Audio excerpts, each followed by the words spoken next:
The former All-Pro linebacker joining us. Haven't seen him in a while.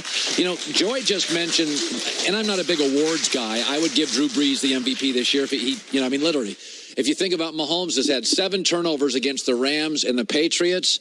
Drew's had 1 all year. So you get all the upside without any of the downside. You actually played with Drew for 1 year in San Diego. I did. So let's go back. I can remember. Here's what I remember about it. I can remember little Drew. We all think of Drew as a saint. I actually, being a West Coast guy, have always kind of watched the Chargers. I always liked the Chargers. And I remember a lot about him. What do you remember about the year? For one, just coming in and seeing somebody like that from college, you're not used to it, right? I mean, he was another level mentally. He was always on a mission, always straight to his target. I mean, from the weight room to straight to the meeting room, straight to practice. I've never really seen Drew lingering around, hanging out, just chatting. It was always on a mission. Business. Yeah, always business. And, so that's why when he got hurt in 2005, and I was probably 15 to 20 feet away on the sideline, and I actually heard his shoulder pop out of place. Oh God! On that last play, we were out in the playoffs. We wasn't going, and he fumbles the ball and reaches for it, pops his shoulder out of place. And you also, if I recall, trained with him for the rest of the time. Yeah, and so same trainer. We had the same trainer in San Diego, Todd Durkin. So during the off season, we would go and before OTA started, when we had our free time, we would go and train. And he had just had his shoulder done, complete. I think a rotator dislocation, the whole 9. Everything was done, and I thought he was done. So seeing him getting the range of motion back with the bands and everything, I said, man, this is going to be rough. He was really working at it every day. And when he first started throwing a football, I don't think I've seen him throw a football with 15 yards. When he first picked up the football, 15, 20 yards was like the max I've seen him throw. Then over the next course of a few months, then he started throwing the ball 25 yards, 30 yards. But when he first started out, I thought there was no way that he was going to get back to what he's doing right now. And that, to me, is why I believe that he should be up for the MVP, right? Because everything he's been through last year, probably to them as a fluke, and just the injuries in the course of his career, for him not to be talked about right now as an MVP candidate is insane. It is funny, too, the way it works. Now, it's different for linebackers and other players. You can get drafted by a crappy team, get traded, and then have a great last 7 years. Right. But when it comes to quarterbacks, whoever drafts you owns you for years, and you can get trapped. And if it goes bad initially, coach, injury, team, there are almost no second acts for quarterbacks. Almost none. Drew's it. Like Drew, first act didn't go well. Right. Miami, Dr. No, goes to New Orleans. His second act is, if Aaron Rodgers in 3-4 years left Green Bay, his second act wouldn't be as good. Let's be honest. Even Brett Favre went to the Jets. Embarrassing. Vikings good for an hour. It's over. So Brees is a remarkable story. Speaking of quarterbacks, McCarthy and Aaron Rodgers, a lot of players. Yeah. I've been saying this for years. I used to get a lot of pushback. Now everybody's like, okay, you're right. It's never been ideal. One guy looks like a Chicago cop. The other guy's California cool. Couldn't I just make an argument?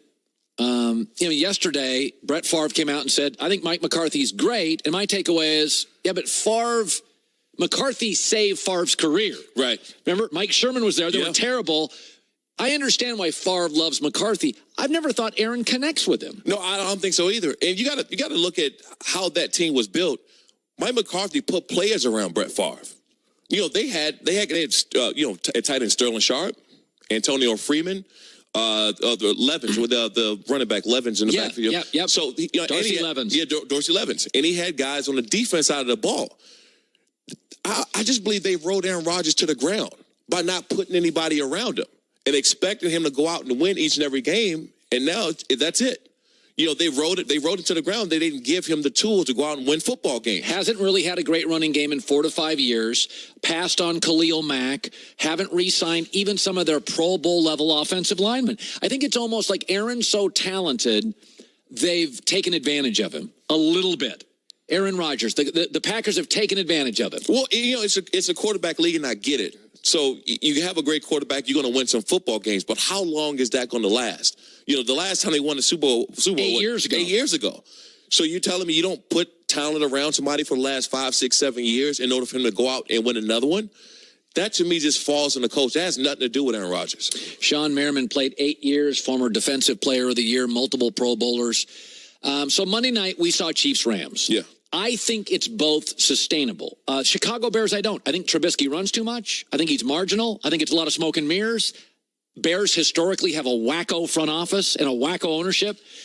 But when you watch Goff and Mahomes, talk about each. What would it like to be for you to face each? Well, this is the thing. If you look at both of these teams on the offense side of the ball, they're very similar across the board, right? And talented wide receiver, they got big play guys. Travis Kelce can do damage. They got the wide receiver. I'm sorry, Zeke. Yeah, exactly. They're drawing all. They got all these. Tyreek Hill. Sorry, they got all these guys on the offense side of the ball. I think when you start to look at this team, you look at the defense, right? Because they both haven't stopped. They haven't done too well on defense, both sides of the ball. But Aaron Donald, right, I think is a deciding factor who I wouldn't want to play. Like, I wouldn't want to play the Rams because of that reason. Both of these quarterbacks are going to have 300-plus yards. If Patrick Mahomes goes out and he only throws for 300 yards, you're patting your defense on the back and say, guys, good job. Right. You only gave up 300 yards. Right. You don't want to admit that as a defensive player, but you know the talent you're going in and facing. The deciding factor in who I wouldn't want to play is who I have to see on the defense side of the ball. I don't want to see Aaron Donald. I don't want to go and have to see what he did. And being a former defensive player and an outside linebacker and being a rush the passer, you can expect to go out and see guys do that. Be the tackle around the edge and go and look pretty and get a sack. Right. A guy that's doing that in an interior lineman position. It's unheard of. I don't think we've seen anything like him probably in the last 2 decades. The only player I can compare to Aaron Donald is Reggie White. That's it. And I think Reggie was gone by the time you played, or was it close? He was out. He was out. Yeah, Reggie White was an interior defensive lineman that could lead the NFL in sacks, and that just doesn't happen. Right. Aaron's spectacular. All right, let's talk about Cowboys and Washington play tomorrow. And Washington's got Colt McCoy, who's been in that system for a few years. Gut feeling on the winner of that game is I like the Cowboys. I can't go back home to Maryland where I'm from, but, yes. I like the Cowboys in this game just because of the momentum that they have. I think nothing against Colt McCoy. I think he's a really good backup quarterback. Yeah. And nowadays, that's not bad. Yeah. You have guys that come in and you have a solid backup. You have a safety blanket. If something happens, you got a good guy that can stand in there and win a football game or two for you. With that division being so wide open, this is not the guy to lead it. He's just not. He's not the guy that's going to take it over and put these guys over the top. Yeah. And right now, and how the Cowboys are playing with this momentum, I just don't see the Redskins having an opportunity to come out winning this game. Yeah. I don't. The Cowboys are going to run the ball. Obviously, going to give Ezekiel Elliott the ball over and over again, and that's going to open up the passing game. And I just don't think that Colt McCoy has enough to respond to what's going to happen. By the way, you surprised the Eagles have Malcolm Jenkins came out yesterday and said, we're just not accountable. Doug Peterson came out 2 weeks ago and said, we're not accountable. Jason Kelsey, offensive lineman, came out a week ago and said, we're just not accountable. 3 guys on that team have all said the same thing. Accountable means guys ain't putting the time in. Right. Are you shocked at the Super Bowl hangover? Not really.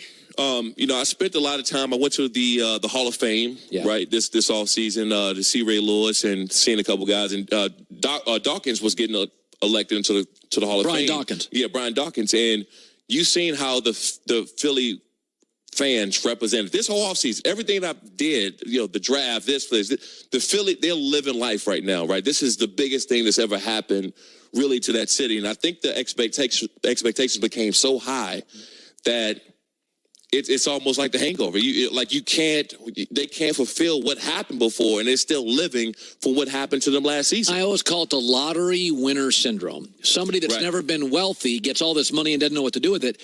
Philadelphia doesn't win Super Bowls. And so they win a Super Bowl, and they don't know how to act. Yeah. Everybody's writing a book. Everybody's got endorsements. I mean, it's just one of those things where the Giants have won a lot of Super Bowls, and Washington's won 3, and Dallas won 5, and Pittsburgh's won a bunch, and New England's won a bunch. And those teams, you don't get this. This was so predictable to me. It's the lottery winner syndrome. Philadelphia gets to the playoffs occasionally. They don't win Super Bowls. And they just didn't know what to do.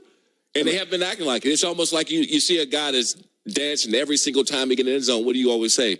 Act like you've been there. Well, if you haven't been there, you can't act like it.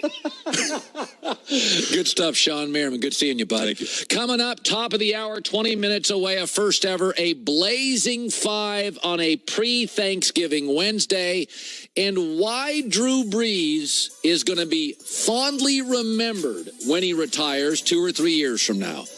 It's The Herd.